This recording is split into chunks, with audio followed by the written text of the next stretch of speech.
And, you know, with Ezreal being picked up here, potentially, for Golden Kite, there is a lot of safety for him to perform from the early game to the late game with these picks. So I'm excited to see what G2 Blacklist can pull out. I'm still a little bit cautious though when it comes to the Hecarim, because you know Daton, he is a very scary jungler when you put him on that spectral horse. Yeah, exactly. Like there was one game KBG was behind 5k, did not matter because his onslaught of shadows hitting multiple targets, which was pretty much the biggest difference maker in that game alone. And that's KBG in a nutshell, right? Like no lead is safe against these guys, right? And so G2 Blacklist, they need to play perfectly, right? Or close to perfectly, just to get a game against KBG. We did say that no APAC team has won against KBG, and that remains true to this day. It will be on G2B side to find that winning formula. And they're going back to Ime, playing the Riven, which is basically his playoff pick. This was his champion all throughout that playoff stages. That was very beneficial towards then, or towards their, you know, NGX run, quote unquote. Yeah, now, going back to that Riven pick, I feel he wants a little bit of redemption for how the finals turn out. The approval ratings, of course, are going to be on KBG's side, nearly 3-1, or more than 3-1. So a lot of people just have a lot of faith in KBG, especially with this draft. It's such an aggressive draft that does a lot of damage in a short amount of time, and has a lot of, you know, disruption. Disruption potential with that onslaught of shadows, and of course the Galio with the hero's entrance to just make sure that a team fight is going to be very messy, very chaotic, and that is where KBG kind of thrives. Plus the fact that they have Anrun 9 on the Vladimir, which is also not a single target champion, right? Like it's there to deal massive AoE damage with the Tides of Blood and Hemoplague to boot. This is going to be the team fighting of KBG being put to test by the all-out aggression by G2 Blacklist. I want G2 Blacklist to really just, you know, push the pedal to the metal, and with the Lee Sin pick for their jungler, KD, we could just have it, right? Like this is going to be a very, I would say, the onus is on G2 Blacklist side to keep on making plays. I agree. I 100% agree, and I feel like KD is going to be a huge focus then of how that is. And one of the ways that I've seen lately with how to, you know, deal with a Hecarim, how to gap that kind of jungler is to invade really early on and either kill him or try to get him behind, take some resources away. And that's not something that G2 Blacklist want to risk, because they know if they make mistakes in early game, it's basically over. Because KBG, one of those teams that really knows how to run away with a small lead. Exactly. If they get the lead, pretty much a done deal, right? Like you know, just the amount of time that they were able to come back from deficit.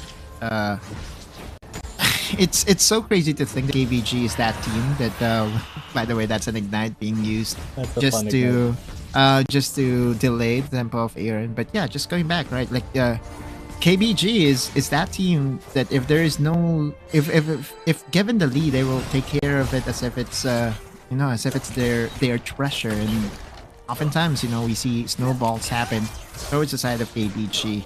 But for G2B, it's all about KD, and he's now making a play out towards the bottom lane here. But this play will be going on to draw. It will be a final auto attack coming in from UU to secure that. But Golden Kite, he's out the Shalma. Unfortunately, he misses, but he still gets the auto attack. He gets, well, that was a trade actually. It wasn't Daton who got that kill. It was a 2-for-1 in favor of KBG. It's a 2-for-1, and the thing that I kind of expected here was G2 Blacklist just baiting it out, waiting for KD to join the party or to join this 2v2, but it ended up with KD focusing the Rift Scuttler, which is kind of surprising. Then again, you know, G2 Blacklist is now on the back foot here in the bottom lane. That's a good early game advantage for KBG overall, securing a 2-for-1 advantage. Yeah, unfortunately, KD just made a little bit of a tough decision there. He's supposed to prioritize that. But it does look like they're going to prioritize this dive onto UU once again, even way behind their tower. KD just gets shredded out by Shama, however, and now Golden Kite is on the chopping block, and Adran9 comes in with the Tides of Blood with the transfusion to get that kill, and now suddenly it is 4-1. Dude, UU is so crazy. That Justice Punch, right, to cancel out the damage being channeled from the resonating strike of the Lee Sin was pretty much the reason why they ended up getting that 2-4-0, right? Like another advantage overall for KBG, and them maximizing their quote-unquote micro plays to just pull ahead of G2 Blacklist this early. You know, it's just the 3-minute mark of this game, and G2 Blacklist trying to make plays one after another, which is basically what we asked of them to do. But so far, all those plays that KBG was able to read did benefit them, right? Like, you can't do it, to them. Yeah, it gets really difficult for G2 Blacklist from this point on, because now Xiaoma is fed. He's just straight up fed. He is. There is very few things that Azrael can now do in lane that will give him the advantage. It basically is now just trying to keep yourself safe and trying not to feed that Lucian anymore. And also Adran9 getting a kill there is so detrimental to Aaron's laning now, because Aaron knows that he cannot just go toe-to-toe with Adran9. Even if he has all of his skills, even if he has the perfect execution, it's going to be so difficult to time that Vladimir to take him out of the second pool. And of course, the Hemo Plague healing him up. Man, it is going to be a nightmare now for Aaron. And this is KBG pulling ahead with 0 impact from their jungler, right? You look at the stats here by the tone, 0, 0, and 0. So it's just them and their laners recognizing when to pounce, all here in the Dragon lane. Golden Kite and Draw just really much needs to be careful in all their engages against UU and Xiaoma, because this is definitely not the position you want to be in. Now KBG is deciding that they want to set up for a potential Rift Herald takedown, and the tone taking that early vision or free vision is definitely going to be another positive for them. Yep. Free vision is basically free. You'll take it where you can get it, but look at this pressure already onto that top lane. The Ton as well, taking resources away from the enemy jungler, and we can see where G2 Blacklist have chosen to put their attentions on. Oh, actually, Aaron, where's this KG? This could be a catch onto that Jack, especially with Golden Kite there to lay down the damage even through that shield. Tanky. He is incredibly tanky. He did have to pop that ultimate for it, but it will still be the Infernal Drake going to G2 Blacklist at least. KD is wanting himself to get executed here. Will he have enough time? Okay, alright. Yes! That's an execute. Alright, so no kill heading over to KBG, but KBG setting their sights over to the other objective. Yep, the Rift Herald is going to be the easy objective here, unless that's going to be a very good catch onto that Ton. Can they finish it out? Yes, they can. But Ime does trade his life for it. Now Xiaoma has been taken out. UU versus 2. But Adran9 is going to be coming up very soon from the back, so they have to get out of there. That is 2 kills for G2 Blacklist, and they're able to turn the tides and bring KD over to this Rift Herald. They're going to get this double objective start. Wow. But KG's already in the fight. He's on to Golden Kite, and now he's on to Draw. It's going to be a 4 versus 3. But Draw is very, very low. There's a smite onto it, but they are bring KBG away from there. They take it off KG and chase away Adran9 and UU drop Shelly down into the mid lane. And suddenly G2 Blacklist have found themselves in the lead. One more auto attack onto the tower. Not quite. 33 health left. Ooh, you hate to see it. Yeah, I was about to ask you, G10, am I seeing this right? Like, this is a 2-4-2 special heading over towards a an APAC team, no less, against a CN team, against KBG. And this is basically the aftermath, right? Like them securing that objective, Dragon's Rage, being invested by KD for, basically for disengage. Oh, but the onslaught of shadows onto KD. Speaking of, we were just talking about him, and he immediately gets taken out. Great catch onto Draw as well. KBG just taking revenge for what happened there in the Rift Herald pit. They're like, all right, we're just gonna go there again, and then we're gonna get 2 of you. Aaron has to get out of here versus 3, so this tower will likely be falling to the side of KBG. Which is really a tempo upswing for KBG side this time, because G2 Blacklist, they had the potential first tower here in the mid lane, but 33 HP away in taking that one down. Now, if KBG gets to secure this tower on the top side, it'll definitely be a very good thing for them. Now, Aaron going for the perfect execution. Misses, and that Tone is very good at running away. Yeah, because he's a horse. All he has to do is press his 3rd skill, and he's out of there. You can't really catch him. Ime, though, getting a revenge tower in the bot lane versus KG. He's actually doing really well on this version versus the Jax. And now, G2 Blacklist, they have that, oh god, Aaron takes so much damage, half his health from a rotation of skills from Anran 9. But yeah, G2 Blacklist keeping it very, very close. They actually have that very small lead. If they can make it to that mid lane tower, they can extend that a little bit more. Yeah, a couple of hundred more for sure. Infernal Dragon joining them is definitely a positive point as well. And now G2 Blacklist is, they just need to be careful of all potential rotations, but they do have good vision around the top side. You know, they even have the free vision coming in from the scuttle. But Draw getting caught out of position once again. This is not the thing that you want to do against KBG. Yeah, it might not be the best thing, but KG is the one that was caught out of position here. KD and eBay trying to find him. There's a Sonic Wave, but he gets a counter strike, the double stun onto them. It's still going to be a very successful gank there as eBay and KD tag team. The Jax take him out of the fight. Now Aaron at the top lane fighting for his life.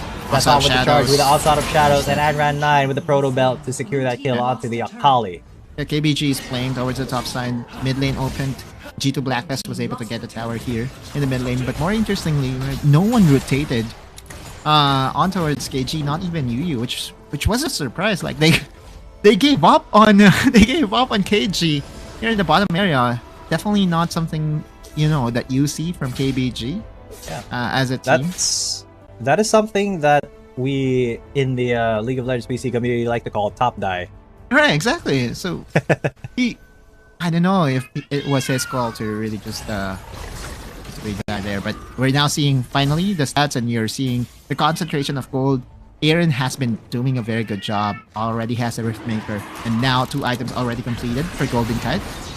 Yeah, but it is KBG who are on that ice break first, and unfortunately, there's really not much that G2 Blacklist can do. They're very late to the party, but they're still going to try to fight. Withdraw in there. He's got the close cast, but he has to get away. As Anran is going to get chased down, going to get taken away by Ime. But there's the Onslaught of Shadows onto 4. What a huge fear there. But that may just be an exit strategy for KBG. But look at that perfect execution into KD coming in with a Sonic Wave, and everything is falling apart for KBG. No way! As KG trying to fight Ime now. He is going to get stunned up and auto attack. The stasis will not save you for long as Yu gets taken down by the Sonic Wave. Suddenly G2 Blacklist have an ace. It's an ace for G2 Blacklist, and more resources for them overall. Getting a tower here in the mid lane, and another beautiful team fight coming in from G2 Blacklist. Their early game advantage, and Ime carrying the show so far. Now, Isa on this Riven has been a delight to see. This is pretty much a progression that we've seen from G2 Blacklist for the entirety of this season. And although, yeah, that dragon went to the favor of KBG, no one can deny the fact that G2B is on a roll right now. They have a 3K advantage, 10-10 in scoreline. As we did say, prior to this game starting, no lead is safe against KBG. Yep, there is a lot of work still to be done here for the side of G2 Blacklist to secure this round, to secure this game, but it's a really decent start against a team just like KBG, who, you know, they had that early lead, but the conversion was not there into the, you know, the mid-game advantage that we usually see. So G2 Blacklist definitely turning things around quite a bit. Exactly. This is pretty much the best possession that you can hope for as G2 Blacklist. This is definitely a delight to see, right? Like this is a back and forth between two teams, and, you know, a good and sizable lead in favor of G2 Blacklist. It's now a question of how do they convert this lead that they were able to get into a mid-game advantage and potentially to another big objective. Now they're basically putting all their eggs on towards the Baron basket. They're planting their vision around it. They're going to steal the blue buff. But the tone is going to spot Ime. I don't think that's a favorable trade for KBG at all, because I feel that Hecarim is not really the best 1v1 champion in the game. He really isn't. He's really more of a team play, set things up for the team kind of guy, especially with the Onslaught of Shadows. But you know, if you build him damage, he can 1v1.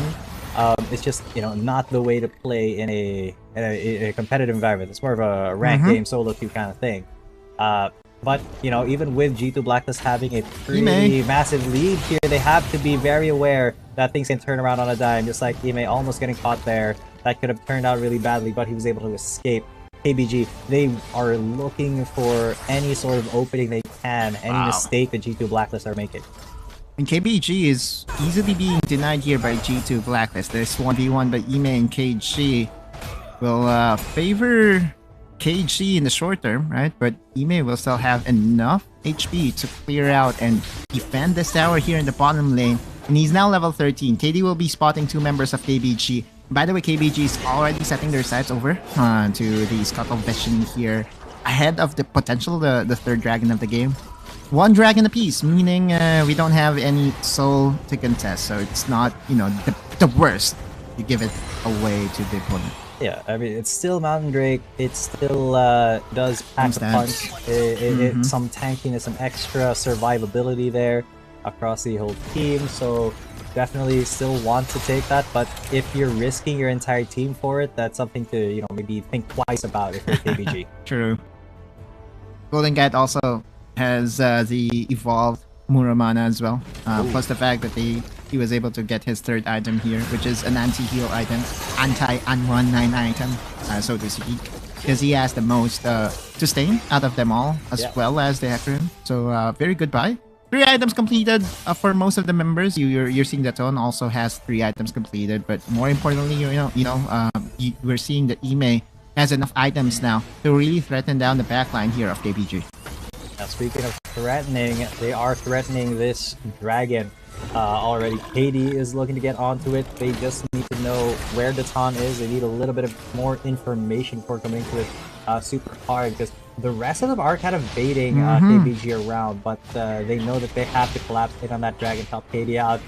Because that taunt is going to be coming in Yuyu hot, and Yuyu actually coming in with a taunt onto Raw, but the dragon will be there. They're actually converging onto KG. He's incredibly low, but still that taunt is in the mix, and it still will be Datan who steals that dragon away. And now G2 Blacklist, their health bars are getting very low already. Aaron is down. Ime has to run away. Golden Kite has to kite back as Draw with his shield is going to defend a little bit, at least keep the distraction going. But Golden Kite, he's playing with fire now, and he will get burned a little bit. Sliver of health left there as KBG claw their way back into this game. How do they do this? Time and time again, KBG will find a favorable team fight that will open up the game in their favor. Now Yuyu does have the Warmonk's armor, which means that he can even tank this Baron takedown. KD is here though, and they will be able to deny this Baron takedown. Shama and company. Again, the tag team of Unrun 9 and Shama in that team fight alone, massive damage towards the members of G2 Blacklist. It's as if that they were not in the lead at all. Yeah, it really seems like, you know, KBG, they play like there is no lead. They do not care how far ahead you are, because they know that if you make a single mistake, they will capitalize even if they're behind. And this they're going to flip it. Yeah, this could be the mistake that they make.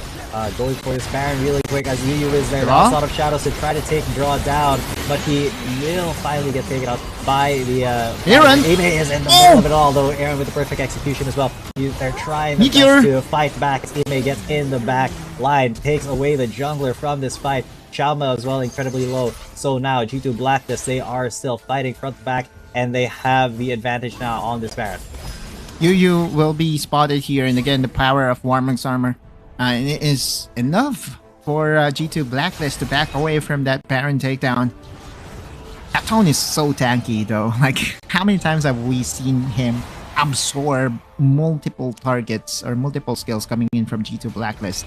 But although he was taken down in the end, it still brought a lot of time for KBG's members. Now, Enron 9 and company, again, as we did say, they're still behind, right? You look at the goal lead right now, it's still 3k to the advantage of G2 Blacklist, but you can feel the pressure is actually creeping up on G2B side. They're trying to make a play right now because we know that KBG does have the better late game. They do have the Jax, the Vladimir, which pretty much is a beast in late game, and Xiaoma has scaled really well into this game.